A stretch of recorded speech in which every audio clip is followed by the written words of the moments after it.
주님을 찬양합니다. 네, 반갑습니다. 오늘 우리가 함께 나눌 말씀의 제목은 생명의 말씀이죠. 요한 1서 1장 1절부터 4절 말씀입니다. 오늘부터 요한 1서를 강해해 나가도록 하겠습니다. 요한 1서 1장 1절부터 4절 말씀입니다. 자, 이 말씀을 봉독할 때 살아계신 하나님의 음성을 들으시기 바랍니다. 태초부터 있는 생명의 말씀에 관하여는 우리가 들은 바요, 눈으로 본 바요, 자세히 보고 우리의 손으로 만진 바라. 이 생명이 나타내신 바 된지라. 이 영원한 생명을 우리가 보았고 증언하여 너에게 전하노니 이는 아버지와 함께 계시다가 우리에게 나타내신 바 된 이시니라. 우리가 보고 들은 바를 너에게도 전함은 너희로 우리와 사귐이 있게 하려 함이니 우리의 사귐은 아버지와 그의 아들 예수 그리스도와 더불어 누림이라. 우리가 이것을 쓰면 우리의 기쁨이 충만하게 하려 함이라. 아멘. 네, 이 생명의 말씀, 이 말씀에 대해서 지금 이렇게 요한 사도가 편지를 쓰고 있습니다. 그런데 이렇게 요한 1서를 기록한 목적이 뭐냐? 그것은 우리의 기쁨이 충만케 하려 함이라 라고 이야기하죠. 4절을 보시면 우리가 이것을 쓰면 뭐라고요? 뭐 하기 위해서? 우리의 기쁨이 충만하게 하려 함이라. 여러분, 하나님의 말씀을 우리가 대면하고 그 말씀을 읽고 그 말씀을 접할 때 일어나는 현상이 결과적으로 뭐냐? 우리의 기쁨이 어떻게 되는 거예요? 충만하게 된다는 거예요. 그럼 여러분, 왜 우리가 말씀을 대면할 때 어떨 때는 가슴을 치는 회개가 나오고 찔림을 받기도 하는데 결과적으로 기쁨이 충만하게 되는가? 그것은 분명한 이유가 있습니다. 이제 그 이유에 대해서 오늘 1절부터 3절에 나와 있겠죠. 이것을 쓰면 우리의 기쁨이 충만하게 하려 함이라 했으니까요. 첫 번째, 이 하나님의 말씀 때문에 우리가 기쁨이 충만한 이유는 태초부터 있는 영원한 말씀이기 때문에 그렇습니다. 여러분, 생명의 말씀은 근원이 지금 어디라고 나와 있어요? 자, 태초부터 있는 생명의 말씀이에요. 그러니까 태초는 세상이 창조되는 그 순간이죠. 그러니까 시간이 시작되는 순간, 공간이 만들어지는 시간, 또 물질이 이제 막 생겨나는 그 순간이 태초예요. 그런데 그 태초에 이미 말씀이 있었다는 거예요. 그러니까 이 말씀은 그 근원 자체가 이 세상에 속한 게 아니라는 거죠. 이 세상이 만들어지기 전에 그 태초로부터 벌써 있는 말씀이었어요. 그러니까 이 생명의 말씀은 인간의 모든 시간, 존재 이것보다 앞서 있다는 거죠. 이것을 2절에서는 그래서 뭐라 그래요? 영원한 생명이라고 말하죠. 하나님의 말씀은 영원한 생명이다 이렇게 이야기합니다. 여러분, 하나님의 말씀은 영원성이 있어요. 우리 인간과 이 땅에 존재하는 거, 우리가 보고 느끼고 만지고 하는 이 모든 이 땅의 것들은 영원성이 없어요. 다 소멸될 거예요. 없어질 것들이에요. 그런데 우리가 듣는 이 말씀, 읽는 이 말씀은 태초 전에 있기 때문에 창조 전에 존재하는 것이니까 영원한 거예요. 그래서 영원한 생명력이기 때문에 영원한 생명이라고 2절에서 이야기하는 거죠. 늘 하나님의 말씀은 영원하다. 이것은 구약 성경에서부터 늘 내려오던 말씀입니다. 이사야서 40장 8절에도 이런 말씀이 있습니다. 같이 한번 이사야서 40장 8절 읽어보죠. 풀은 마르고 꽃은 시드나 우리 하나님의 말씀은 영원히 서리라 하라. 지금 하나님의 말씀과 풀을 대조하고 있죠. 하나님의 말씀은 영원성이 있다 이렇게 이야기합니다. 신약에서도 마찬가지입니다. 베드로전서 1장 23절부터 25절에 이런 말씀이 있죠. 같이 읽겠습니다. 너희가 거듭난 것은 썩어질 씨로 된 것이 아니요 썩지 아니할 씨로 된 것이니 살아있고 항상 있는 하나님의 말씀으로 되었느니라. 그러므로 모든 육체는 풀과 같고 그 모든 영광은 풀의 꽃과 같으니 풀은 마르고 꽃은 떨어지되 오직 주의 말씀은 세세토록 있도다 하였으니 너에게 전한 복음이 곧 이 말씀이니라 그랬습니다. 지금 너에게 전한 이 복음의 말씀이라는 것은 썩어질 씨가 아니라는 거예요. 썩지 아니할 씨라는 거죠. 그러니까 우리가 거듭난 것이 하나님의 말씀으로 되었어요. 근데 그 말씀은 썩지 않는 거예요. 영원한 생명이에요. 그러니까 우리가 예수님을 믿고 이 말씀대로 살면은 영원한 존재가 된 거예요. 썩지 아니할 씨로 거듭났기 때문에 그 씨가 우리를 영원한 존재로 만든다는 거죠. 모든 육체는 풀과 같고 그 모든 영광은 풀의 꽃과 같다. 그렇게 이야기하죠. 여러분, 이 땅에 존재하는 모든 것들은 풀의 꽃처럼 그냥 마르고 시들어져 버려요. 여러분, 우리가 생각할 때 초강대국, 그 다음에 대재벌, 대기업의 총수들, 그리고 굉장한 철학자들, 어때요 여러분? 그들이 강성할 때 우리는 인간 이상으로 보잖아요. 못할 것이 없는 존재들로 보잖아요. 그런데 여러분, 성경은 그래요. 이 세상엔 모든 것이 풀의 꽃과 같다. 그러니까 결국은 풀은 마르고 꽃은 떨어지게 돼 있어요. 하나님의 말씀 외의 모든 것들은, 이 세상에 존재하는 모든 아름다운 것들이 순간적이에요. 그렇게 번성하는 풀과 같아도 여러분, 이제 가을이 되니까 벌써 보세요. 풀이 자라는 것이 멈추죠. 이제 조금 있다 보세요. 다 시들고요, 노래지고요, 나중에 형체도 없어지죠. 꽃은 말할 것도 없고요. 그러나 하나님의 말씀은 세세토록 있도다 그랬고요. 우리가 전한 복음이 뭐라고요? 곧 이 말씀이다 그랬습니다. 여러분, 천지 이전에 존재한 말씀이기 때문에 절대 세상이 없어진다고 없어지는 게 아니에요. 우리는 천지를 지은 다음에 존재했기 때문에 천지가 없어지면 우리도 없어져요. 그런데 하나님의 말씀은 태초로부터 있는 말씀이기 때문에 이미 천지와 상관없이 존재하는 거예요. 그러니까 천지는 없어지는 거니와 여호와의 말씀은 세세토록 있느니라, 그렇게 말한 거죠. 그러니까 여러분, 이 말씀은 결국은 그 근원이 인간일 수가 없어요. 어떤 사람의 지혜나 고안한 작품이 아니라는 거예요. 사상이 아니라는 거예요. 하나님의 말씀은 인간 존재 자체와는 완전히 출발선이 다르다는 거예요. 인간과 별개로 말씀이 존재했기 때문에 인간에게서 나온 말이 아니에요. 종교적인 이론도 아니고 철학적인 논리도 아니고 수학적인 공식도 아니라는 거예요. 그 근원이 태초에 영원에 맞닿아 있습니다. 그래서 사도 요한은 요한복음서 초두에 벌써 이 말을 하고 있죠. 요한복음 1장 1절부터 3절에 있는 말씀입니다. 자, 같이 읽겠습니다. 태초에 말씀이 계시니라. 이 말씀이 하나님과 함께 계셨으니 이 말씀은 곧 하나님이시니라. 그가 태초에 하나님과 함께 계셨고 만물이 그로 말미암아 지은 바 되었으니 지은 것이 하나도 그가 없이는 된 것이 없느니라 그랬습니다. 여러분, 지금 만물을 창조하신 분이 그 말씀이라는 거예요. 그 말씀은 원래 하나님과 함께 있었고 그리고 그 말씀은 곧 하나님이다, 그렇게 이야기를 합니다. 그러니까 벌써 이 표현 자체 속에서요, 천지와 다른 구조로 되어 있는 걸 알 수 있어요. 이게 무슨 말이냐면 영적인 존재이기 때문에 말씀이 하나님과 함께 있었다 그러면 말씀과 하나님은 별개잖아요. 그죠? 별개의 대상인데 이 말씀이 곧 뭐라고요? 하나님이다, 같다고 이야기하잖아요. 우리는 그렇잖아요. 예를 들어서 내가 아무개 집사님하고 아무개 목사님은 함께 있었다 하면 뭐예요? 둘이 따로 있다는 거예요. 그죠? 그와 내가 구별되는 거예요. 그게 육체를 지닌 창조된 피조물들의 개체성이에요. 너가 동시에 나일 수가 없어요. 너는 너고 나는 나예요. 함께 있다는 것은 둘이 분리되어 있다는 걸 의미해요. 그런데 말씀은 뭐예요? 영이기 때문에 창조의 세계, 3차원의 세계에 속하지 않은 더 차원이 높은 특별한 존재니까 이 말씀이 하나님과 함께 있었는데 그 말씀이 곧 하나님이라는 게 가능하죠. 이게 영원한 존재들의 특징이에요.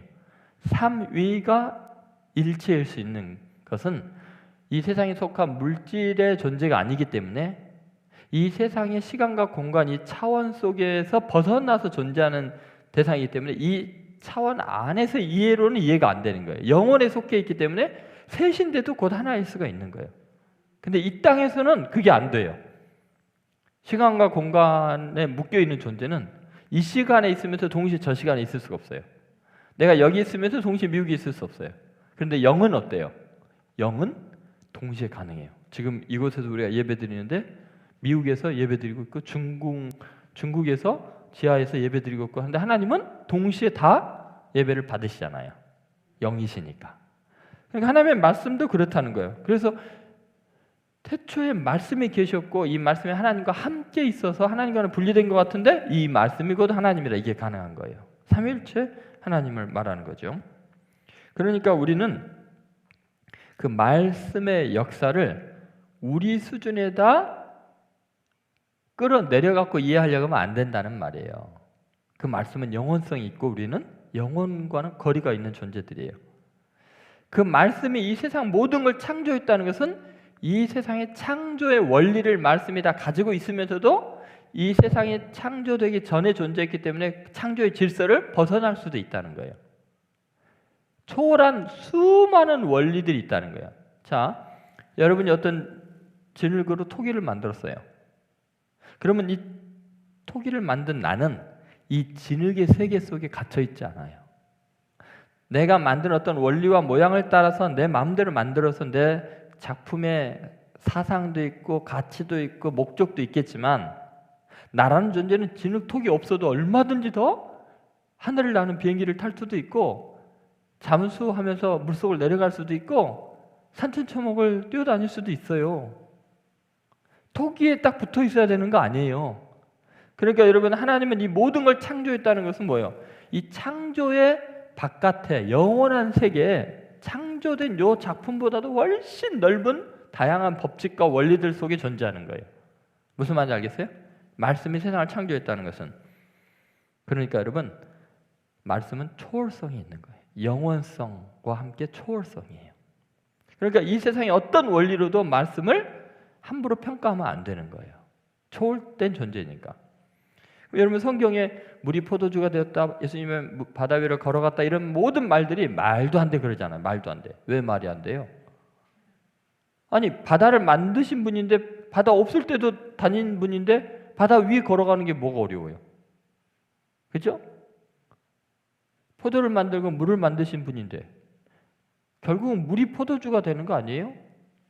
포도나무에 열매를 물이 빨아가지고 물을 빨아들여갖고 열매가 맺고 시간이 지나면 숙성이 돼갖고 포도주가 되는 거 아니에요? 시간과 공간과 물질이 필요한 거죠. 이 세상은.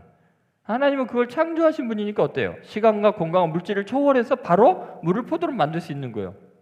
근데 우리는 이 3차원의 세계 속에서만 생각하니까 자꾸 말씀을 우리 차원으로 끌어내리니까 말이 안 된다는 거지. 네가 말이 안 되는 거지. 그 세계에 갇혀갖고 그 수준에서만 생각하니까 초월적인 말씀을 내재된 이 세상 속에서만 이해하려고 하니까 이해가 안 되지. 왜냐하면 원래 말씀은 태초 전에 존재해 있었기 때문에 그래요. 그래서 요한 웨슬리는 표준 설교집의 서문에 이런 말을 했어요. 여러분도 이렇게 고백해야 돼요. 나는 하루살이 피조물로서 화살이 공중을 날아가는 듯이 인생을 지나간다.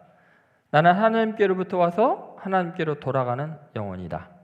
희면 위를 날다가 잠시 잠깐 후면 나는 더 이상 존재하지 않는다. 나는 불변하는 영원성으로 떨어지고 만다. 나는 한 가지만을 알기 원한다. 하늘에 이르는 길을, 곧 행복한 피 안에 어떻게 안전하게 도달할 것인가를 하나님이 그 길을 가르쳐 주시려고 스스로를 낮추시고 이를 위해 하나님이 하늘로부터 오셨다. 그게 말씀으로 오신 예수님이에요.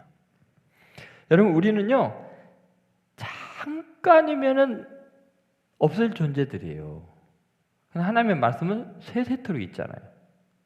풀의 꽃과 같은 존재로 순간적으로 아름답게 보이다가 불과 며칠 만에 시들고 떨어지고 없을 존재들이에요. 그런데 이 우주를 만드신 하나님을 함부로 평가하고 그 말씀을 판단하는 게 말이 되냐고요. 그래서 여러분, 우리는 하나님의 말씀을 우리 수준으로 낮추는 것은 정말 어리석은 일이에요. 그러니까 내 머리, 내 경험, 내가 판단하는 이 모든 것들은요, 광활한 우주 속에 작은 티끌 위에 있는 바이러스 정도 될까요? 그것도 한데 우리가 알고 있다는 것은 굉장한 과학자, 철학자, 뛰어난 사람들이 알면 얼마나 알겠어요? 하나님이 창조한 우주의 몇 프로를 알 것 같아요, 인간이. 지가 만든 알파고에게도 지는 존재인데. 그러니까 하나님의 말씀 앞에서 인간은 하나씩 겸손해야 돼요. 주여 말씀하옵소서, 주의 종이 듣겠나이다.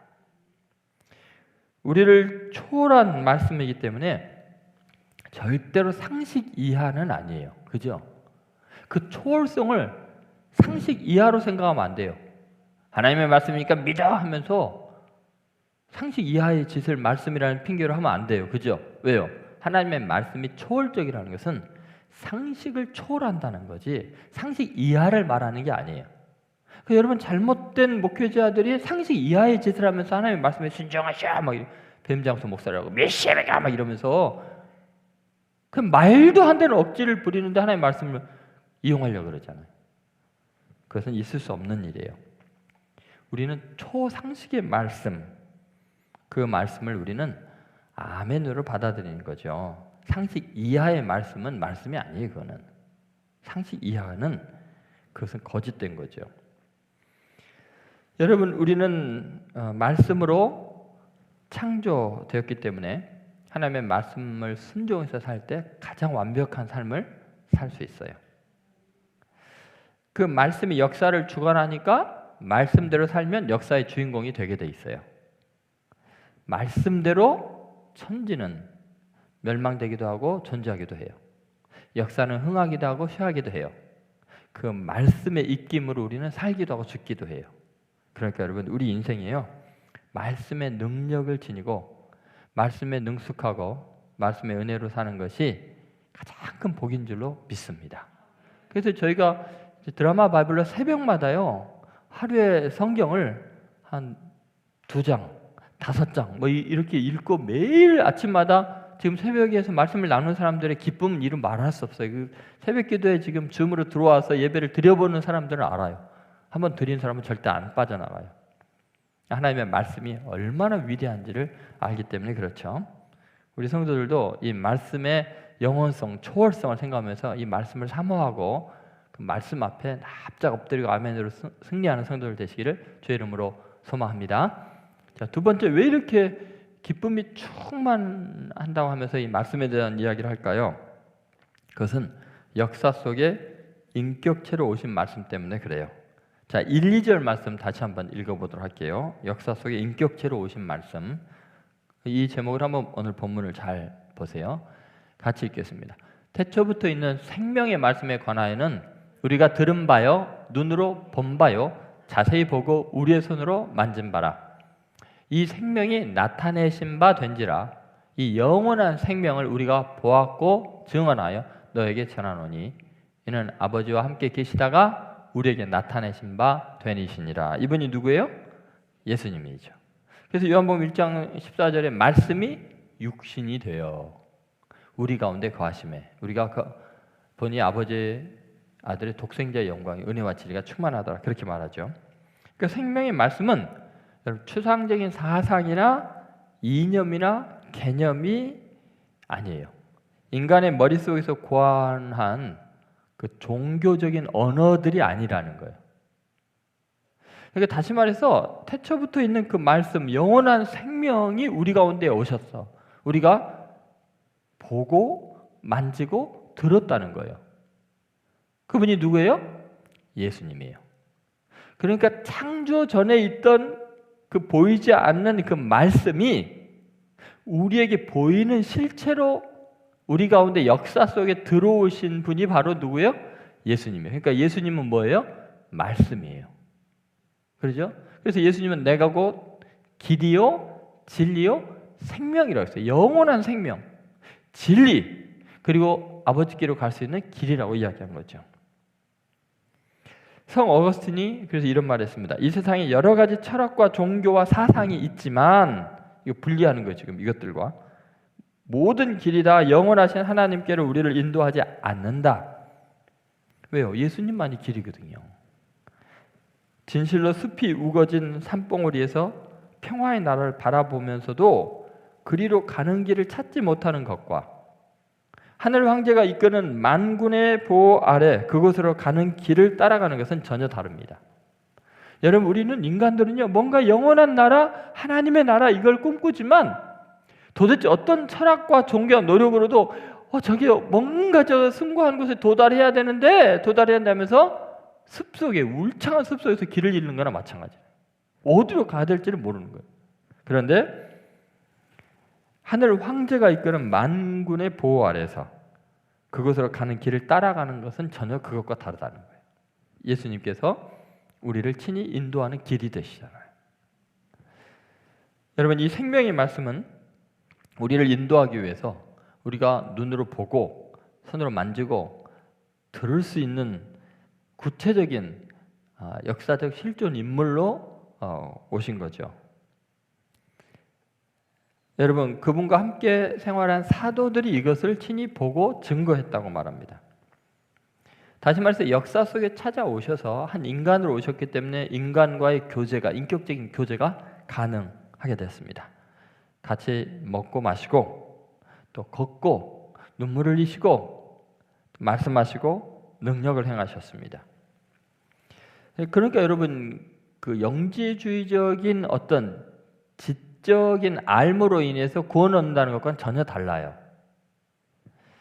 다시 말해서 우리와의 만남이 가능한 인격체이신 주님의 의지적인 활동으로 우리가 구원을 받게 된 거예요. 그래서 예수님의 탄생과 죽음, 그리고 그분이 하신 말씀과 행위적인 메시지들, 이 모든 것이 하나님의 말씀의 현실화이죠. 역사 속에 말씀이 나타난 거예요. 그래서 예수님을 통해서 우리는 영적인 말씀, 영원한 생명의 말씀이 육체로 우리 가운데 나타난 거예요. 그래서 생생히 그 말씀의 거룩성, 그러니까 그 말씀의 속성, 그것을 우리는 이해하기 쉽게 예수님의 모습을 통해서 바로바로 말씀을 이해할 수 있게 된 거죠. 그래서 여러분, 우리가 이제 구약 성경을 읽다가 이해가 안 되는 그 어떤 의식, 종교 제도, 그리고 율법과 교훈들, 이것이 도대체 어떤 의미일까 이해가 안 되면요, 예수님의 생애를 생각해 보세요. 예수님 자체를 한번 생각해 보세요. 예수님이 하신 말씀이나 그분의 기적들을 생각해 보세요. 그러면 예수님의 인생을 통해서 우리는 또렷이 하나님의 말씀의 의미를 알게 되는 거예요. 왜냐하면 우리가 보고 만질 수 있는 인격체로 오셨기 때문에 비로소 모든 것이 해석이 되고 이해가 되는 거죠. 사실은 그 모든 것들은 예수님이 어떤 분인가를 나타내기 위한 징조로, 그림자로, 모형으로 존재했던 거예요.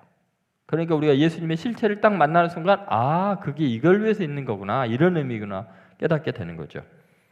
그러니까 그동안 도대체 삶이 무엇인지, 종교가 뭔지, 예배가 뭔지, 율법이 어떤 의미인지 이런 것들에 대한 모든 해답이 예수님의 인생을 통해서, 삶을 통해서 우리에게 계시가 되니까 우리는 보고 듣고 만진 것처럼 확실히 진리를 깨닫게 되는 거죠.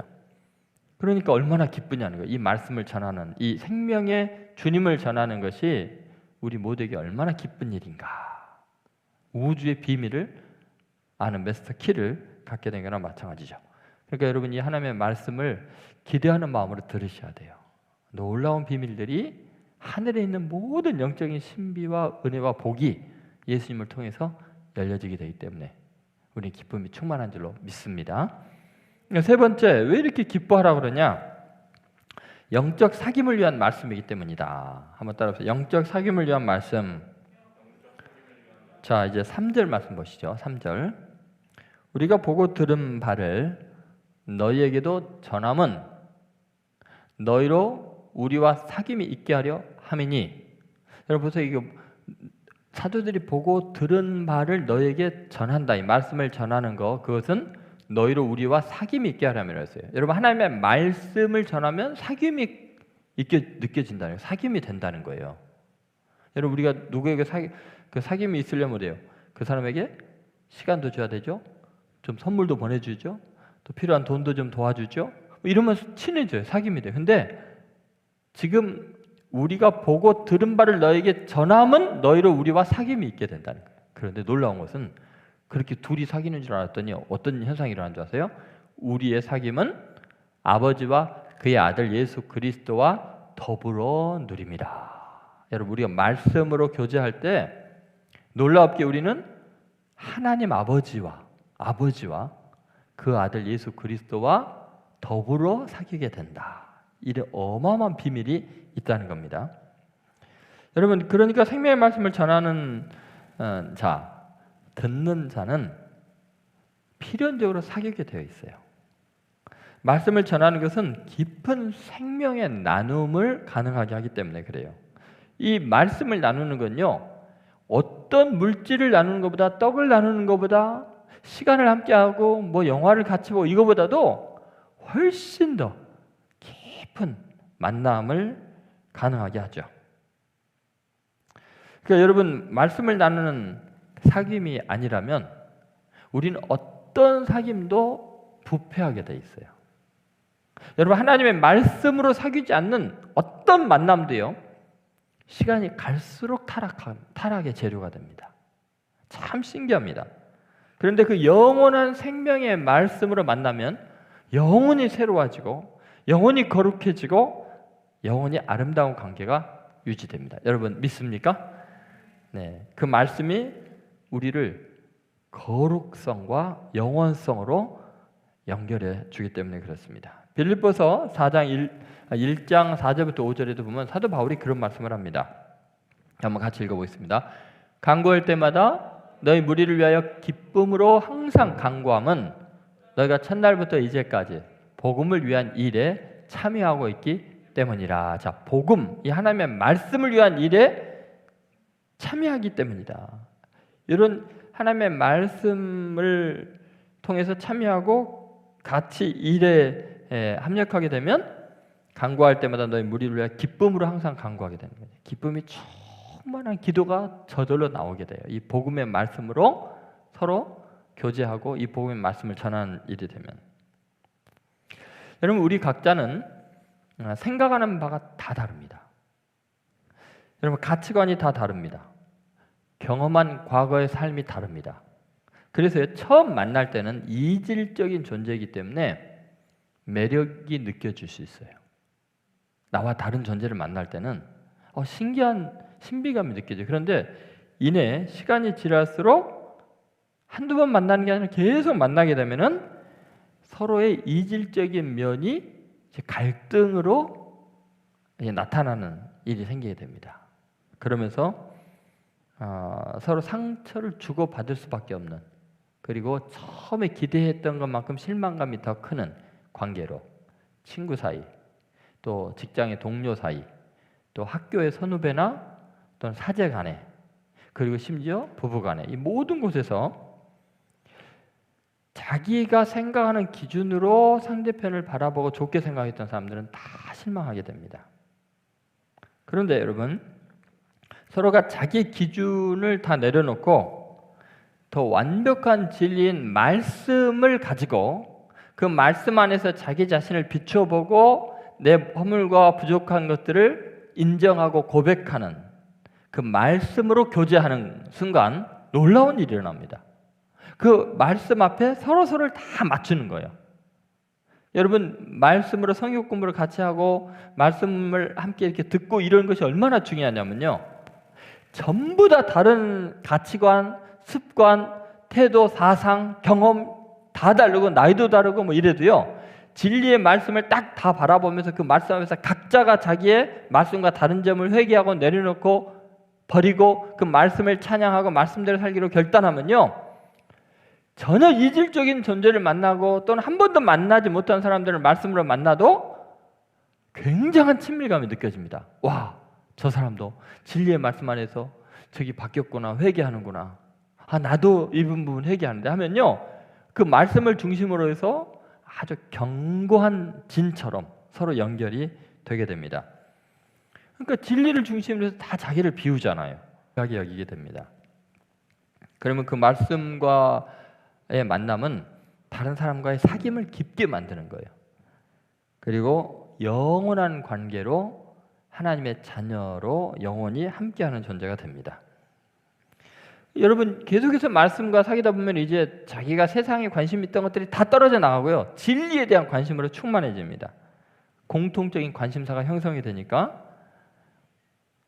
정말 놀라울 만큼 친밀감, 동질감, 동료의식, 가족의식이 생기게 되죠. 여러분, 이것이 어떻게 가능할까? 그것은 말씀으로 사귀는 것은 곧 그 말씀하신 아버지와 사귀는 것이고, 또 그 말씀이 육신이 되어 오신 예수님과의 사귐이 되어버릴 수밖에 없어요. 그러니까 여러분, 같은 하나님을 아버지라고 부르고 있죠.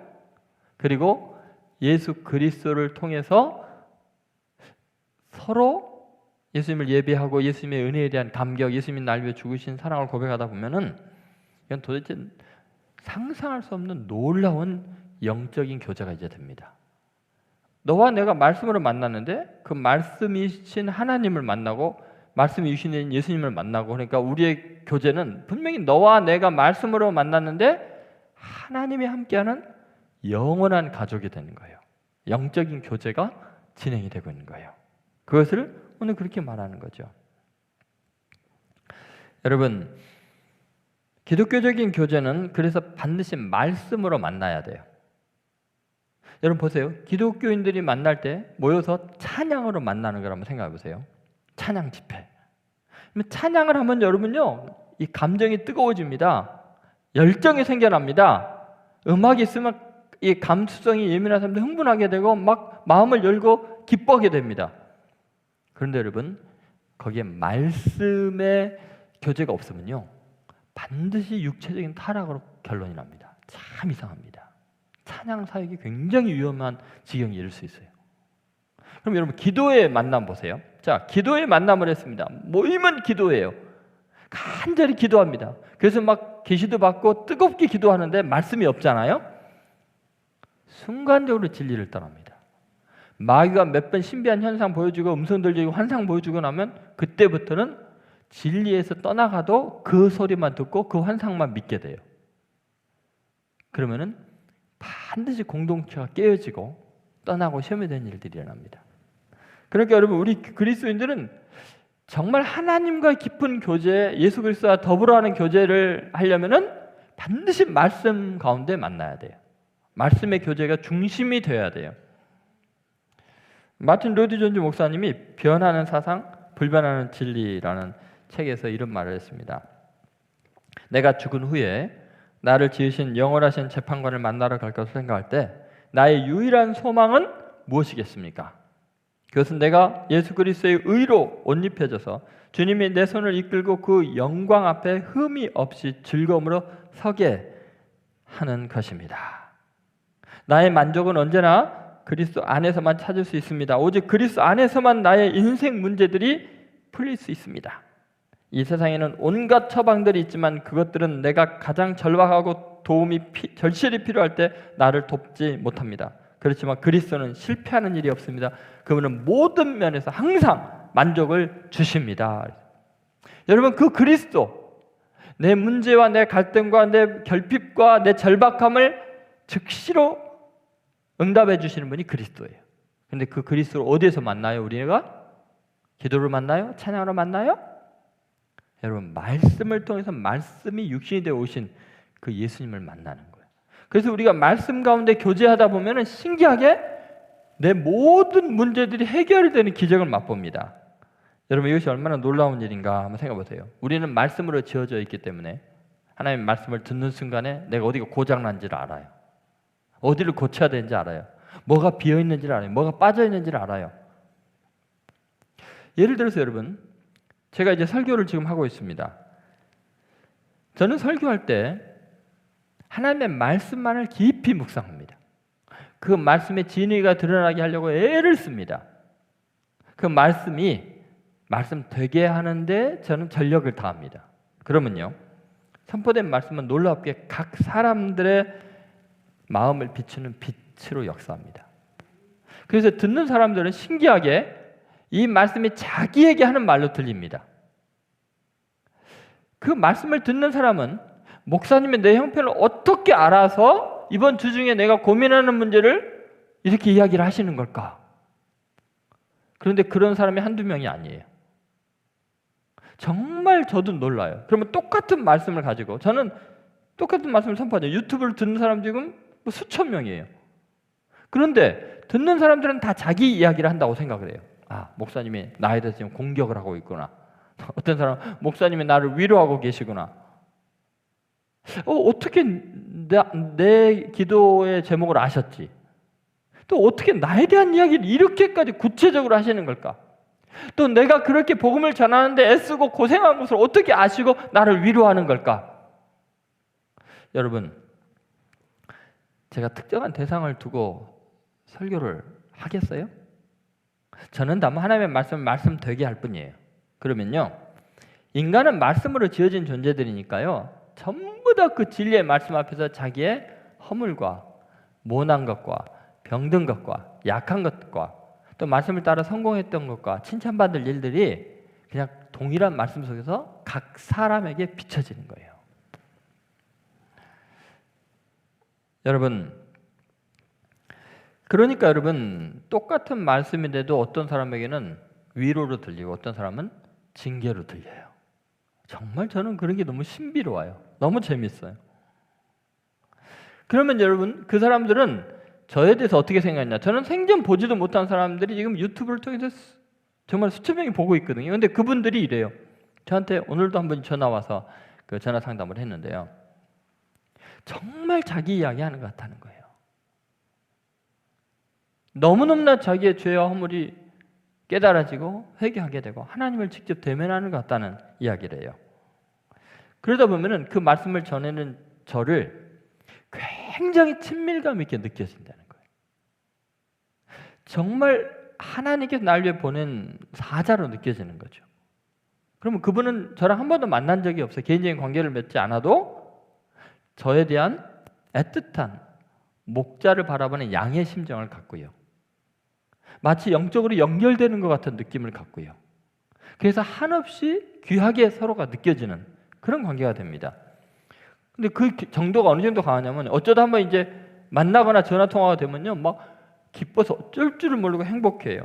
아주 오래된 친척보다도 훨씬 더 가까운 친밀감을 서로가 느껴요. 왜요? 하나님의 말씀으로 교제하면 그 말씀에서 하나님 아버지도 만나고 예수님의 뜻을 깨닫고 자기 자신을 발견하고, 그러니까 그 친밀감이라는 건 이름 말할 수가 없어요. 세상에 어떤 것으로도 하나님 아버지를 소환하고 예수님을 만나게 하는 그런 관계가 어디 있어요? 자, 여러분, 어떤 회사에 비서 실장을 친하게 지내요.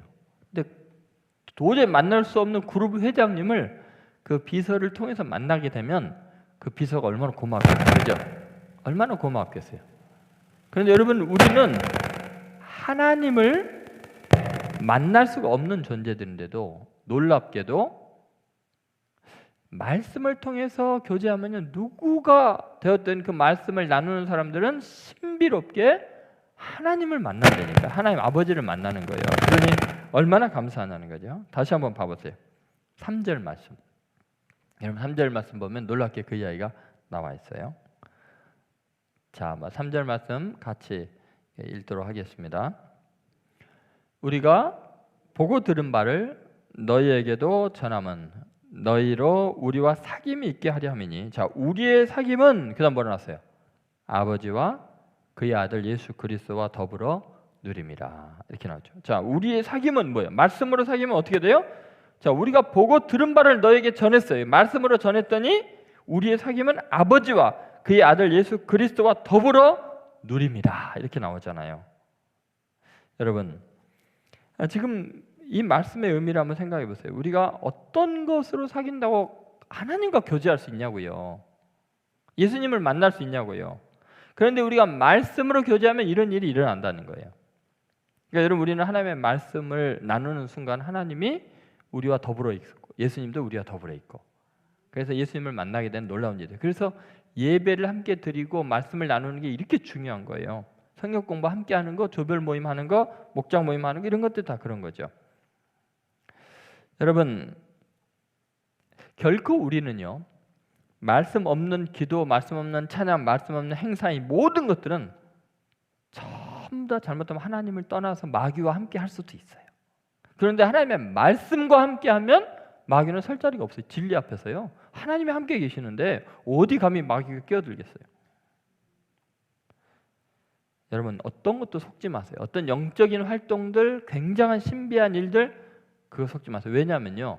마지막 날에 그리스도를 대적하는 이 마귀 사탄들은 어느 정도까지 기적을 일으키냐면요. 환상 정도가 아니라 죽은 자를 살리고요.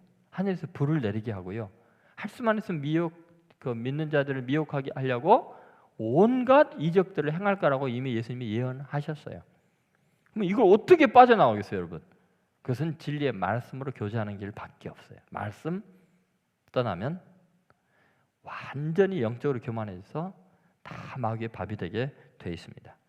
그래서 지금 이 기쁜 소식을 전하는 거예요. 우리가 하나님과 교제하고 예수님과 함께하는 이 사귐을 누릴 수 있는 것이 말씀이다. 이렇게 이야기하고 있는 거죠. 저는 이제 요한 1장부터 쭉 이제 앞으로 이 말씀의 교제를 나눌 텐데 놀랍게도 여러분이 이 말씀 속에서 우리의 사귐이 얼마나 거룩한 사귐인지 하나님을 만나고 예수님의 사랑을 경험하게 되는 놀라운 영적인 교제들이 앞으로 계속해서 일어날 줄로 믿습니다. 그러니까 여러분 이제 시간을 어디에다 투자하실래요? 여러분의 인생은 어떤 것을 추구하느냐에 따라서 다이아몬드처럼 빛날 수도 있고 아니면 정말 그 오물처럼 역겨운 존재가 될 수도 있습니다. 그런데 그것은 단 한 가지에 따라 결정됩니다. 하나님의 말씀의 인생을 거느냐, 말씀의 교제가 있느냐, 그러면 정말 다이아몬드처럼 빛나는 영원한 거룩한 생명이 되고요. 하나님의 말씀을 떠나고 세상에 아무리 향기로운 것, 세상에 멋진 것, 좋은 것들과 접하면서 시간을 보내고 투자를 하고 노력을 해도 결국은 다 썩어서 냄새가 납니다. 아무리 아름다운 꽃도요, 시들면 악취가 나기 마련이에요. 세상에 있는 모든 것들은 풀의 꽃과 같다고 했어요. 여호와의 말씀만이 셋의 무궁토로 있다고 했어요. 그럼 여러분 하나님의 말씀으로 교제하는 예배 시간, 주일 예배, 수예배, 새벽 기도회, 그리고 이제 우리가 조별로 앞으로 나눌 여러 가지 성경 공부, 그런 것처럼 중요한 일이 없어요. 저는 여러분 맹세코 하나님의 말씀을 한 절 한 절 전파하는 목사가 되는 것이 제 인생의 모든 것이에요. 그거 외에는 제가 뭐 자랑할 게 없어요. 그러니까 저와 함께 말씀 중심의 교회가 되어야 돼요.